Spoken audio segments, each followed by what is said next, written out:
யோவான் 20ஆம் அதிகாரம் 19வது வசனம். எல்லாரும் சேர்ந்து வாசிக்கலாம். வாரத்தின் முதல் நாளாகிய அன்றைய தினம் சாயங்கால வேளையிலே சீசர்கள் கூடியிருந்த இடத்தில் யூதர்களுக்கு பயந்ததினால் கதவுகள் பூட்டியிருக்கையில் இயேசு வந்து நடுவே நின்று உங்களுக்கு சமாதானம் என்றார். வலது கரத்தை உயர்த்தி ஆமென் சொல்லுங்க. இயேசு வந்து நடுவே நின்று உங்களுக்கு சமாதானம் என்றார். 3 மாதங்கள் தேவன் நம்மை நடத்தினார். இந்த 4ஆம் மாதத்திலும் நம் நடுவில் வந்து நின்று நமக்கு சமாதானம் என்று சொல்லுகிறார். இந்த மாதம் எப்படி இருக்கும் ஆண்டவரே? சமாதானமா இருக்கும், சமாதானமா இருக்கும். கதவுகள் பூட்டப்பட்டிருக்கிறது. 3 மாதங்கள் அடைக்கப்பட்டிருக்கலாம். அநேக கதவுகள் பூட்டப்பட்டிருக்கலாம். பூட்டப்பட்ட நிலைமையில, அடைக்கப்பட்ட நிலைமையில் இருக்கிற ஒவ்வொருவருக்கும் ஆண்டவர் சொல்கிறார் உங்களுக்கு சமாதானம். எத்தனை பேர் ஆமென் சொல்ல முடியும்? இந்த பூமியிலே ஆண்டவர் வந்தது பெரிய நோக்கம் இருக்கிறது. அவர் வந்ததின் நோக்கமே ஒவ்வொருவருக்கும் சமாதானத்தை கொடுக்கும்படி. ஹல்லேலூயா. ஆண்டவரை தேடுகிற பிள்ளைகளுக்குத்தான் சமாதானம் இருக்கிறது. 3 மாதங்கள் சமாதானத்தை கெடுக்க நினைக்க சத்துருவின் கிரியைகளை எல்லாம் அழித்து இனி அவ்வளவுதான், வாழ்க்கையில் முன்னேற முடியாது என்று சொல்லுகிற அந்த சூழ்நிலைமையை இந்த மாதத்தில் ஆண்டவர் தலைகளாய் மாற்றப் போகிறார். எத்தனை பேர் ஆமென் சொல்ல முடியும்? தேவ பிள்ளைகளே, நம்முடைய வாழ்க்கையிலே சமாதானத்தை குலைத்துக் கொண்டிருக்கிற சத்துருவின் கிரியைகளை இந்த காலையில் அழிக்க வல்லவராய் இருக்கிறார் ஆண்டவர். கொஞ்சம் பேர் ஆமென் சொன்னீங்க. ஆண்டவர் சொல்லுகிற அற்புதமான வார்த்தை என்ன தெரியுமா? உங்களுக்கு சமாதானம். எத்தனை பேர் ஆமென் சொல்றீங்க? பக்கத்துல கையப்படி சொல்லுங்க, உங்களுக்கு சமாதானம். இதை கேட்டுக்கொண்டிருக்கிற அருமை தேவ ஜனமே, உங்களுக்கு சமாதானம். உங்களுக்கு சமாதானம் என்று சொல்லுகிறவர் யார் தெரியுமா? சமாதான கர்த்தர், சமாதான பிரபு, சமாதானத்தின் இந்த உலகத்திலே நிலைநாட்ட வந்த கர்த்தர். ஆமென் சொல்லுங்க. ஹல்லேலூயா. உங்களுக்கு சமாதானம். லூக்கா 2ஆம் அதிகாரத்தின் 13, 14 ஆகிய 2 வசனங்களை வாசிக்கலாம். லூக்கா 2 13, 14.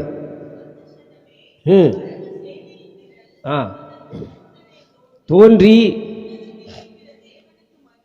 உன்னதத்தில் இருக்கிற தேவனுக்கு மகிமை. நம்பர் 1. நம்பர் 2, பாத்தீங்களா? பூமியிலே சமாதானமும் மனுஷர் மேல் பிரியமும் உண்டாவதாக என்று சொல்லி தேவனை என்ன செய்தார்களாம்? யார் அவர்கள்? தூதர்கள். தூதர்கள் கூட இயேசு கிறிஸ்து இந்த உலகத்தில் பிறக்கிற அந்த செய்தியை அறிவிக்கும் போது, அவ பாருங்க, இயேசு கிறிஸ்துவின் முதலாம் வருகை, அவர் மனிதனாய் அவதரித்து இந்த உலகத்துக்கு வந்தபோது பரலோகம் சொன்ன ஒரு வார்த்தை என்ன? பூமியில என்ன உண்டாவதாக? சொல்லுங்க நல்லா. அப்ப இயேசு கிறிஸ்து இந்த உலகத்திலே பிறந்ததின் நோக்கமே என்னதான்? அப்ப இந்த 4ஆம் மாதத்திலே தேவன் நமக்கு சமாதானத்தை தராமல் இருப்பாரா? ஹல்லேலூயா. பாருங்க, ஆண்டவருடைய முதலாம் வருகையிலே பரலோகம் ஒரு அறிக்கை கொடுக்கிறது. என்ன கொடுக்கிறது? உங்களுக்கு சமாதானம் உண்டு. உங்களுக்கு என்றால் பூமியில் இருக்கிற எல்லாருக்கும் சமாதானம் உண்டு என்று சொன்னார். ஆனால் இயேசு மரித்து அடக்கம் பண்ணப்பட்டு 3ஆம் நாள் உயிரோடு எழுந்த பிறகு சீசர்கள் பயந்து கொண்டிருக்கிற ஒரு நேரத்தில் உயிர்த்து எழுந்த இயேசு கிறிஸ்து, ஆமென், கதவுகள் பூட்டப்பட்டிருக்கும் போது அந்த கதவுகள், பூட்டப்பட்ட கதவுகளுக்கு உள்ளே வந்து நடுவே நின்று அந்த சமாதானத்தை உண்டு பண்ணுகிற ஆண்டவரே இங்கே சொல்லுகிறார் உங்களுக்கு சமாதானம்.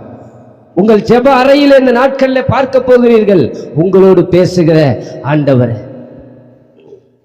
ஆண்டவரே, என்னோடு நீர் என்ன பேசுவீர் என்று நீங்கள் அந்தரங்கத்தில் பார்க்கிற பிதாவை நோக்கி நீங்கள் ஜெபிப்பீர்களானால் ஆண்டவர் சொல்லுகிற முதல் வார்த்தை, மகனே மகளே, உனக்கு நான் சமாதானத்தை தாரேன்.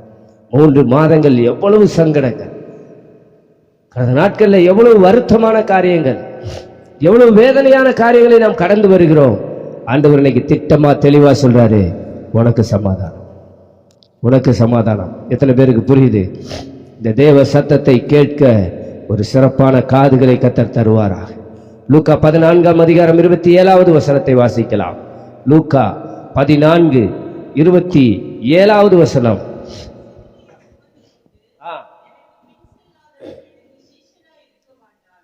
அப்ப சிலுவை சுமந்து சீசனாய் வாழ்ந்து கொண்டிருக்கிறவர்களுக்கு ஆண்டவர் சொல்லுகிற வார்த்தை சமாதானம். ஒரு மெய்யான பாடுகளை ஏற்றுக்கொண்டு ஒரு பரிசுத்தமான வாழ்க்கைக்குள்ள இந்த மாதத்தில் நாம் நடக்கும்படி ஆண்டவர் நமக்கு உதவி செய்ய போகிறார். அல்லேலூயா. சத்தத்தை உயர்த்தி அல்லேலூயா. இயேசு சொல்லுகிற அற்புதமான வார்த்தை என்ன? உங்களுக்கு சமாதானம். சமாதானத்தை இந்த உலகத்துல கொடுக்கிற தெய்வம் நம்முடைய ஆண்டவர். உலகம் கொடுக்கிற சமாதானம் அல்ல, இது பரலோக சமாதானம். பவுல் சொல்லுகிறார், நான் எந்த நிலைமையில் இருந்தாலும் மனரம்யமா இருக்க கற்றுக்கொண்டேன். அப்படியானால் என்னுடைய சமாதானத்தை, ஆண்டவர் கொடுத்திருக்கிற சமாதானத்தை என்னை விட்டு யாரால என்ன செய்ய முடியாது? பிரிக்க முடியாது. அப்போ ஒரு தெய்வீக சமாதானம் இந்த மாதத்தில் ஒரு நதியை போல ஓடி வரப்போகிறது. எத்தனை பேர் ஆமென் சொல்றீங்க? நம்முடைய வாழ்க்கையில இன்று கண்ட எகிப்தியனை இனிமேல் என்றும் காண்பதில்லை என்றால் அதற்கு பிறகு ஒரு ஜீவ நதியை போல பரத்திலிருந்து வருகிற ஒரு தெய்வீக சமாதானத்தை கர்த்தரின் வாழ்க்கையில தருவார் என்று சொல்லுகிறவங்க வலது கரத்தை உயர்த்தி ஆமென் சொல்லலாமே. ஹல்லேலூயா, ஹல்லேலூயா. யோவான் 7ஆம் அதிகாரம் 13வது வசனத்துல வாசிக்கும் போது ஜனங்கள் பயந்து கொண்டிருந்தார்கள். அதனால இயேசுவை குறித்து ஒருவனும் தாராளமா பேசாம இருந்தானா. வாசிங்களா?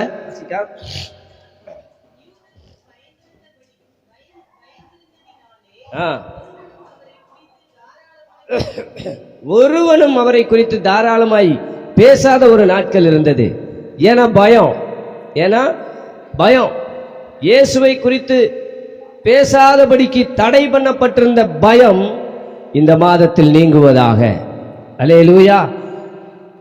இயேசு தன்னுடைய ஊழிய நாட்களிலே ஊழியத்தை செய்து கொண்டிருக்கும் போதும் யூதருக்கு பயந்திருந்தார்கள்.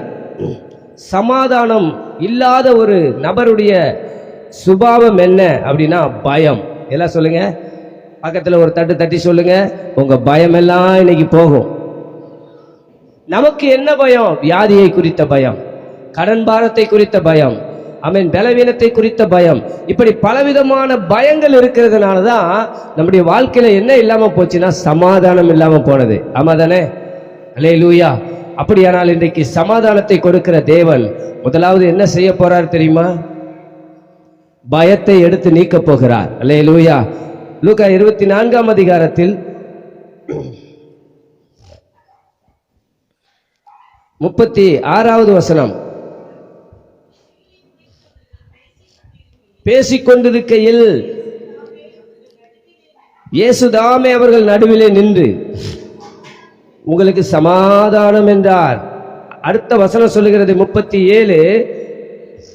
அவர்கள் ஒரு சமாதானம் இல்லாத ஒரு சூழ்நிலைமையில எப்படி இருக்குது பாருங்க. அவர்கள் கலங்கி பயந்து ஒரு ஆவியை காண்கிறதாக நினைத்தார்கள்.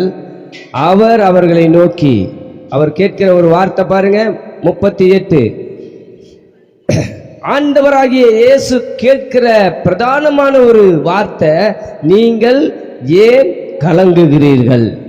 உங்கள் இருதயங்களில் சந்தேகங்கள் எழும்புகிறதென்ன? 2 கேள்வி. நீங்கள் ஏன் கலங்குகிறீர்கள்?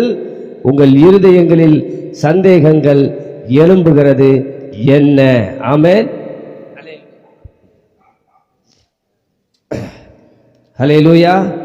கர்த்தர் நல்லவர். இந்த அற்புதமான இந்த காலை வேளையிலே உங்களுக்கு சமாதானம் என்று சொல்லுகிற தேவன் இருதயத்துல நம்ம என்ன பிரச்சனையை கடந்து வருகிறோம் என்பதை பார்க்கிறார். ஹல்லேலூயா. நீங்கள் ஏன் கலங்குகிறீர்கள்? உங்கள் இருதயங்களில் சந்தேகங்கள் எழும்புகிறது என்ன? ஒரு கலக்கமும் ஒரு சந்தேகமும் ஒரு மனிதனுடைய வாழ்க்கையில் பயத்தை கொண்டு வருகிறது, சமாதான குலைச்சலை கொண்டு வருகிறது. இன்றைக்கு ஆண்டவர் இந்த மாதத்துல நம்மளை சமாதானத்தோட நடத்த போறார். எத்தனை பேர் ஆமென் சொல்ல முடியும்? சமாதான கர்த்தர் நம்மோடு கூட இருக்கிறார். அல்லேலூயா. ஏசாயா தீர்க்கதரிசன புத்தகத்தின் 26ஆம் அதிகாரத்தின் 3வது வசனத்தை நம்ம வாசிக்கும் போது ஏசாயா 26:3.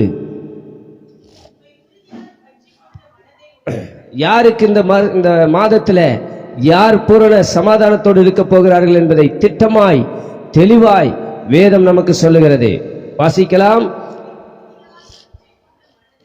உம்மை உறுதியாய் பற்றி கொண்ட மனதை உடையவன் உம்மையே நம்பியிருக்கிறபடினால் நீர் அவனை பூரண சமாதானத்தோடு காத்து கொள்ளுவீர். இந்த மாதத்தில் ஆண்டவர் என்ன செய்ய போறார்? ஒரு பூரண சமாதானத்தை தரப்போறார். பக்கத்துல கையை பிடிச்சு சொல்லுங்க, உங்களுக்கு பூரண சமாதானம் உண்டாகும். நல்லா தான் சொல்லுங்களேன், சமாதானத்தோட. ஆமென். பூரண சமாதானத்தை ஆண்டவர் தரப்போகிறார். யாருக்கு ஆண்டவர் சமாதானத்தை தருவார்? இந்த 3ஆம் வசனம் சொல்லுகிறது, உறுதியாய் பிடித்துக் கொள்ளுகிறவனுக்கு. அரைகுறை மனதோடு இருக்கிறவர்களுக்கு அல்ல, உறுதியாய் பிடித்துக் கொள்ளும் போது இந்த 3 மாதங்கள் இருந்த தடுமாற்றங்கள் இயேசுவின் நாமத்தில் இன்றைக்கு மாறுவதாக. அல்லேலூயா. 3 மாதங்கள் இருந்த அந்த தடுமாற்றத்தின் நிலைகள் இயேசுவின் நாமத்தில் இந்த மாதம் மாறுவதாக. வலது கரத்தை உயர்த்தி சொல்லலாமே, ஆண்டவரே நீர் எனக்கு பூரண சமாதானத்தை தருவீராக.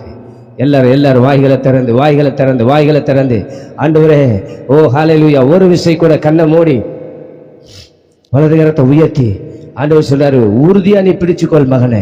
உறுதியா நீ பிடிச்சுக்கிட்டீனா, நீ என்ன உறுதியா பற்றி கொண்டீனா, நீ எந்த சூழ்நிலை அசைக்கப்படாம நீ உறுதியா இருப்பாயானால், ஓ ஹல்லேலூயா, ஆண்டவர் அதை பார்க்கிறார். உன்னுடைய உறுதி தன்மையை பார்க்க விரும்புகிறார். உனக்கு ஆண்டவர் செய்கிறது சமாதானம் அல்ல, பூரண சமாதானம். பூரண சமாதானம், பூரண சமாதானம். ஆண்டவர்கிட்ட வலது கரத்தை உயர்த்தி சொல்லுங்க, ஆண்டவரே உம்மை உறுதியாய் பற்றி கொள்ளுகிற, வாயத்திறந்து சொல்லுங்களேன், உம்மை உறுதியாய் பற்றி கொண்ட அந்த மனதை எனக்கு தாரும். உறுதியாய் பிடித்துக் கொள்ளுகிற மனதை எனக்கு தாரும். உம்மை நம்பி இருக்கிற நம்பிக்கை எனக்கு தாரும். உம்மை ஆண்டவரே சந்தேகப்படாமல், கலக்கம் இல்லாமல், பயம் இல்லாமல் உம்மை நம்புகிற நம்பிக்கையை நீர் எனக்கு தாரும் ஆண்டவரே. நீர் எனக்கு பூரண சமாதானத்தை தந்து, ஓ ஹல்லேலூயா, நீர் எனக்கு பூரண சமாதானத்தை தந்து இந்த 4ஆம் மாதமே நடத்த போறதுக்காக ஹல்லேலூயா, ஹல்லேலூயா, ஹல்லேலூயா, ஓ ஹல்லேலூயா. கரங்களை தட்டி அப்பா நாமத்தை மகிமைப்படுத்தி, எனக்கு ஒரு பூரண சமாதானம், எனக்கு ஒரு பூரண சமாதானம். ஓ எனக்கு ஒரு பூரண சமாதானத்தை ஆண்டவர் வைத்திருக்கிறார். ஓ நீ அவரை உறுதியாய் பற்றி கொள்ளும் போது, நீ அவரையே நம்பி வாழும் போது இந்த மாதத்தில் அந்த பூரண சமாதானத்தை பார்க்க போகிறாய். நன்றி ஆண்டவரே. பூரண சமாதானம், பூரண சமாதானத்தோட காத்துக் கொள்ளுகிறவர். வேதம் சொல்லுகிறது, என்ன சொல்லுகிறது? நீங்கள் ஒன்றுக்கும் கவலைப்படாமல் எல்லாவற்றையும் குறித்து ஸ்தோத்திரத்துடனே கூடிய ஜபத்தினாலும் வேண்டுதலினாலும் நீங்கள் எல்லாவற்றை குறித்து தேவனுக்கு தெரியப்படுத்துங்க. 3 மாதங்கள் அங்கும் எங்கும் அலசடிப்பட்டு ஒவ்வொருத்தட்ட போய் சொல்லியிருக்கலாம். இன்னைக்கு ஒரு தீர்மானம் பண்ணுங்க. உறுதியாய் பற்றி கொண்ட அந்த மனது என்ன செய்யும்? என்ன செய்யணும்? இன்றைக்கு ஒரு தீர்மானம் பண்ணணும். ஆண்டவரே எல்லாவற்றை குறித்தும் நான் உங்க சமூகத்தில் வந்து என்ன செய்ய போறேன்? ஜெபம் பண்ண போறேன். எல்லாவற்றுக்கும் ஸ்தோத்திரம் பண்ண போறேன். ஒவ்வொரு தேவ பிள்ளைகளுடைய மனது எப்படி இருக்கணும்னா, எல்லாவற்றிலும் ஆண்டவரை ஸ்தோத்தரிக்கிற மனதாய் இருக்க வேண்டும். ஹல்லேலூயா. அப்படிப்பட்ட ஒரு ஜெப நேரமாய் இந்த நாட்களை நீங்கள் மாற்றுவீர்கள். ஆனால் உங்கள் நடுவில் ஆண்டவர் வந்து நின்று உனக்கு சமாதானம் என்று சொல்லுவார். ஆண்டவர் சொல்லுகிற 2வது சமாதானம் என்ன? இது பூரண சமாதானம். இது 2வது அந்த சமாதானம் என்ன? தேவ சமாதானம். தேவனுக்கு தெரியப்படுத்த ஆண்டவரிடம் சொல்ல சொல்ல சொல்ல எல்லா புத்திக்கும் மேலான தேவ சமாதானம் உங்கள் இருதயங்களையும் உங்கள் சிந்தைகளையும் யாருக்குள்ள காத்துக்கொள்ளும்? பக்கத்துல ஒரு தட்டி சொல்லுங்களேன், கிறிஸ்து இயேசுவுக்குள்ள உங்கள் சிந்தைகளும் உங்கள் இருதயங்களும் சமாதானத்தினால் காத்துக்கொள்ளப்படும். இந்த அதிகாலை வேளையில் ஆண்டவர் சொல்லுகிற ஒரு வார்த்தை, உன்னுடைய புத்திக்கெல்லாம் அப்பாற்பட்டு இருக்கிற ஒரு தேவ சமாதானத்தை நான் வைத்திருக்கிறேன். அல்லேலூயா. எதை குறித்து நீங்க பயப்பட வேண்டிய அவசியம் இல்லை. எல்லாவற்றையும் எல்லாம் சொல்லுங்களேன். கடந்த நாட்கள்ல ஒருத்தர் பேசிட்டு இருக்கும்போது அதான் சொல்லிட்டு இருந்தேன். ஆண்டவருடைய வார்த்தை சொல்லுது, நீங்கள் கவலைப்படுகிறதினால் உங்களில் எவன் தன் சரீர அளவோடு ஒரு முழத்தை கூட்டுவான்? முடியாதே. நீங்க கவலைப்படுறதுனால ஒரு முழத்தை என்ன செய்ய முடியாது, கூட்ட முடியாதுன்றாரு. அதே நேரத்தில் ஒரு இன்ச்சு கூட உங்களால கவலைப்படுறதுனால உங்களால எக்ஸ்டெண்ட் பண்ண முடியாதுன்னு சொல்ற ஆண்டவர் கவலைப்படாம இருன்னு சொல்றார். அப்ப கவலைப்படாம இருந்தா நம்முடைய வாழ்க்கையில அடுத்த ஆசீர்வாதத்துக்குள்ள போக ஆண்டவர் நமக்கு உதவி செய்வார். ஆமாவா இல்லையா சொல்லுங்க. கவலைப்பட்டு கவலைப்பட்டு கலங்கி கொண்டு இருக்கிறோம். மார்த்தாள் அநேக காரியங்களை குறித்து கவலைப்பட்டு கலங்கினாள். மரியாளோ தேவனுடைய பாதத்தில் அமர்ந்திருந்தாள். அவளுக்கு ஒன்று தெரியும், அண்ட சராசரங்களை படைத்த ஆண்டவர் இந்த பாதம் எனக்கு போதும் என்று அமர்ந்திருந்தார். ஆண்டவர் சொன்ன ஒரு வார்த்தை என்ன? மரியாள் தன்னை விட்டு எடுபடாத, சத்தமா சொல்லுங்க, நல்ல பங்கை. ஒரு வீட்டில் 2 பேர் இருக்கிறாங்க. ஒரு சகோதரி கவலைப்பட்டு கலங்கிக்கிட்டு இருக்குது, சமாதானம் இல்லாம அங்கே இங்கே அலசடிப்பட்டு இருக்குது. அதே வீட்டுக்குள்ள இருக்கிற ஒரு சகோதரி பூரண சமாதானத்தோடு இருக்குது, தேவ சமாதானத்தோடு அமர்ந்து இருக்கிறது. 2 பேர்ல யாரா நீங்க இருக்க போறீங்க? இந்த மாதத்தில் ஆண்டவர் உங்களை பார்த்து சமாதானம் என்று சொல்ல வேண்டுமானால் நீங்கள் அவரை உறுதியாய் பற்றி கொண்ட மனது உங்களுக்கு தேவை. பூரணமாய் நம்புகிற நம்பிக்கை அவரிடத்துல வைக்க வேண்டும். ஆண்டவரையும் நம்புறது, அடுத்தவங்களை நம்புறது இல்ல. என் ஆண்டவரை நான் 100% நம்புவேன். அல்லேலூயா. அப்படி நாம் நம்பும் போது ஆண்டவர் சொல்வார், நிச்சயமாகவே முடிவு உண்டு, உன் நம்பிக்கை வீண் போகாது. ஆண்டவரை நம்ம 100க்கு 100 நம்புறோமா?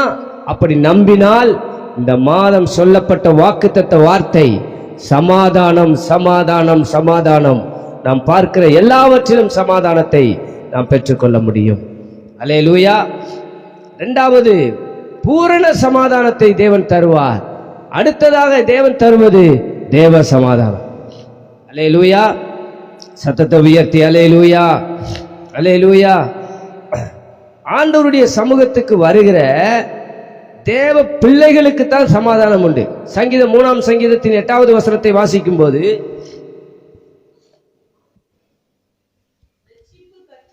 ரட்சிப்பு கர்த்தருடையது. ரட்சிப்பு யாருடையது? தேவனுடைய ஆசீர்வாதம் இருப்பதாக. ஆமென் சொல்லுங்க. அல்லேலூயா.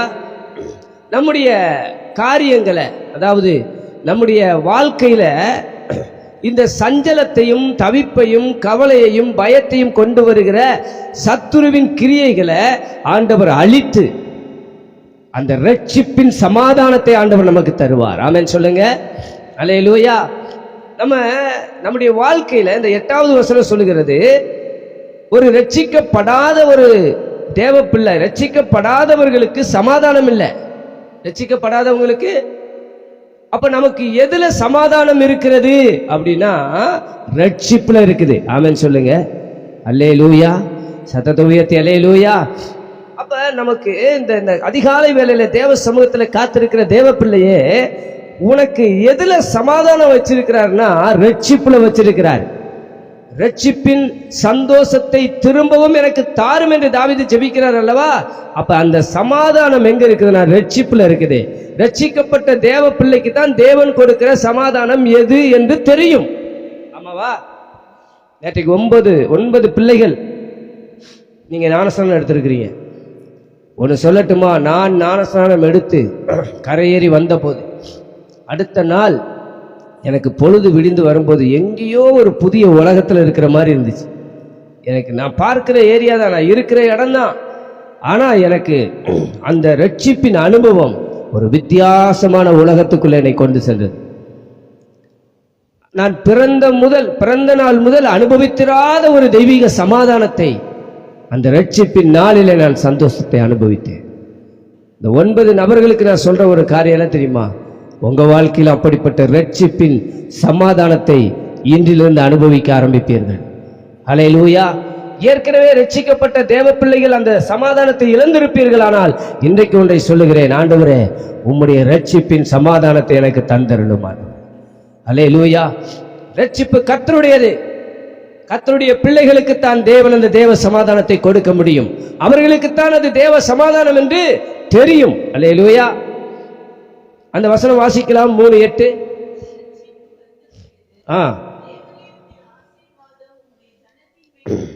அப்ப 3 மாதம் கிடைக்காத தேவ ஆசீர்வாதத்தை, ஆண்டவரால் அருளப்படுகிற ஆசீர்வாதத்தை இன்றைக்கு என் மேல தேவன் அருள இருக்கிறார். எத்தனை பேர் ஆமென் சொல்ல முடியும்? அந்த ரட்சிப்பின் சமாதானம் உள்ள அந்த ஆசீர்வாதங்களை இந்த மாதத்தில் சுதந்தரிக்க கர்த்தர் நமக்கு உதவி செய்வாராக. வலது கரத்தை உயர்த்தி சொல்லுங்க, ரட்சிப்பு உம்முடையது ஆண்டவரே. உம்முடைய ஆசீர்வாதம் என் மேலும், என் குடும்பத்தார் மேலும், என் சபையின் மேலும், என் தேசத்தின் மேலும், உம்முடைய பிள்ளைகள் மேலும் நிரந்தரமாய் தங்கியிருப்பதாக. மறுபடி சொல்லுங்க, ரட்சிப்பு கர்த்தருடையது, ரட்சிப்பு உம்முடையது ஆண்டவரே. உம்முடைய ஆசீர்வாதம் எங்க சிரசுல வந்து தங்கட்டும், எங்கள் குடும்பத்தில் வந்து தங்கட்டும், எங்க வேலையில வந்து தங்கட்டும். உம்முடைய ஆசீர்வாதம் எங்களுக்கு தேவை. உம்முடைய ஆசீர்வாதத்தினால் எங்களை நிரப்பும். உம்முடைய ஆசீர்வதிக்கிற கரத்தினால், சத்தத்தை உயர்த்தி சொல்லுங்க, உம்முடைய ஆசீர்வதிக்கிற கரத்தினால் என் தலையிலே கையை வைத்து ஆசீர்வதியும் ஆண்டவரே. நான் கையிட்டு செய்கிறதிலெல்லாம் உம்முடைய ஆசீர்வாதம் உண்டாகட்டும் ஆண்டவரே. இயேசுவின் நாமத்தில் ஜெபிக்கிறோம் பிதாவே, ஆமென். அல்லேலூயா. 7வது வசனத்தை வாசிக்கலாம். கர்த்தாவே எழுந்தருளும், என் தேவனே என்னை ரட்சியும். எல்லாரும் வாசிப்போம். கர்த்தாவே எழுந்தருளும், என் தேவனே என்னை ரட்சியும். நீர் என் பகைஞர் எல்லாரையும் தாடையிலே அடித்து துன்மார்க்கருடைய பற்களை தகர்த்து போட்டீர். அப்படியானால் என் சமாதானத்தை கெடுக்க நினைக்கிற சத்துருவின் கிரியைகள் இந்த நாளில் தகர்க்கப்படுகிறது, உடைக்கப்படுகிறது. என்னை ஆசீர்வதிக்கிற, எனக்கு சமாதானத்தை கொடுக்கிற தேவன், எந்தெந்த காரியத்திலெல்லாம் நான் சமாதானத்தை இழந்திருந்தேனோ, அருமை தேவஜனமே, இந்த காலை வேளையில உங்களுக்கு சொல்றேன், உங்க வாழ்க்கையில எந்தெந்த காரியத்தில் சமாதானத்தை இழந்து தவிர்க்கிறீர்களோ அது எல்லாம் தகர்க்கப்படுகிற ஒரு மாதமாய் இது மாறப்போகிறது. அது எல்லாம் உடைக்கப்படுகிற மாதமாய் மாறப்போகிறது. எத்தனை பேர் ஆவியில நிரம்பி ஆமென் சோத்திரம் சோத்திரம் சோத்திரம் நல்ல வாய்களை திறந்து உங்க கண்ணுக்கு முன்னால இப்ப எந்தெந்த சூழ்நிலைகள் வருகிறது, எதெல்லாம் உங்க சமாதானத்தை கெடுத்திருக்கிறது, எதெல்லாம் உங்க வேலையை கெடுத்திருக்கிறது, எதெல்லாம் உங்க படிப்பை கெடுத்திருக்கிறதோ அது எல்லாம் தகர்க்கப்பட போகிறது, அது எல்லாம் உடைக்கப்பட போகிறது. உடைக்கிற ஒரு தேவக்கரம் எல்லாம் முழங்கால் படியிட்டு ஆண்டவர் சமூகத்தில் ஒப்பு கொடுக்கலாமா? இதை குறித்த விவரமாக வருகிற ஞாயிற்றுக்கிழமை பார்க்க போறோம். ஆனா இப்பொழுதோ ஆண்டவர் சொல்லுகிற அந்த வார்த்தை, உனக்கு சமாதானம், உனக்கு சமாதானம், உனக்கு சமாதானம். நீ ஜெப அறையிலே நீ இருந்து ஜெபிக்கும் போதே துன்மார்க்கனுடைய பற்கள் தகர்க்கப்பட போகிறது. ஓ ஹல்லேலூயா. நீ ஜெபிக்கும் போதே பகைஞர் எல்லாரையும் தாடையில அடித்து உடைக்கிற ஒரு தேவ வல்லமை வெளிப்பட போகிறது. உயிர்த்தெழுந்த ஆண்டவர் இயேசு சத்துருவின் கிரியைகள் அத்தனையும் அழித்து விட்டுத்தான் தேவ பிள்ளைகள் இடத்துல வந்து சொன்னார், உங்களுக்கு சமாதானம், உங்களுக்கு சமாதானம். என்ன ஆண்டவரையானது? ஆமென். உன்னை வேதனைப்படுத்திக் கொண்டிருந்த சத்துரு, உன்னை துன்பப்படுத்திக் கொண்டிருந்த வேதனைப்படுத்தி கொண்டிருந்த சாத்தானுடைய கிரியைகள் இன்றைக்கு அழித்து விட்டுத்தான் உன்னிடத்துல வந்திருக்கிறேன். நீ இனி பயப்பட வேண்டிய அவசியம் இல்லை, நீ இனி கலங்க வேண்டிய அவசியம் இல்லை, நீ இனி தத்தளிக்க வேண்டிய அவசியம் இல்லை, நீ இனி சங்கடப்பட வேண்டிய அவசியம் இல்லை.